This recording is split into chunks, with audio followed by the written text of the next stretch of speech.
செவித்திறன் குறைபாடுடைய குழந்தைகளுக்கான இலவச cochlear implant அறுவை சிகிச்சை செய்வதற்காக சிறப்பு முகாம் வருகின்ற 28/4/2025 நடைபெறவுள்ளதாக கலெக்டர் சதீஷ் தெரிவித்துள்ளார். கடத்தூர் பஸ் ஸ்டாண்டில் இடையூறாக நிறுத்தப்படும் வாகனங்களால் பொதுமக்கள் பயணிகள் அவதி. பாலக்கோடு பகுதியில் அதிகரிக்கும் மண் நுரம்பு கடத்தலை தடுக்க மாவட்ட நிர்வாகம் நடவடிக்கை எடுக்க வேண்டும் என சமூக ஆர்வலர்கள் கோரிக்கை. தருமபுரி மாவட்டம் கடமடை பகுதி ஏரியில் சீமை கருவேல மரங்கள் அகற்றும் பணி இன்று 10வது நாளாக நடைபெற்று வருகிறது.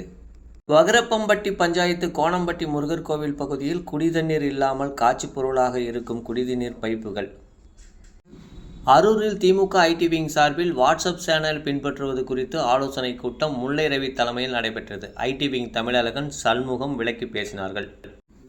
தாளநத்தம் ஊராட்சிக்கு உட்பட்ட பகுதியில் காட்சி பொருளாக மாறிவரும் கட்டிடங்களை பயன்படுத்த கோரிக்கை. அமலாக்கத்துறையின் டாஸ்மாக் ரெய்டுக்கு எதிரான தமிழக அரசின் வழக்கு தள்ளுபடி செய்யப்பட்டது.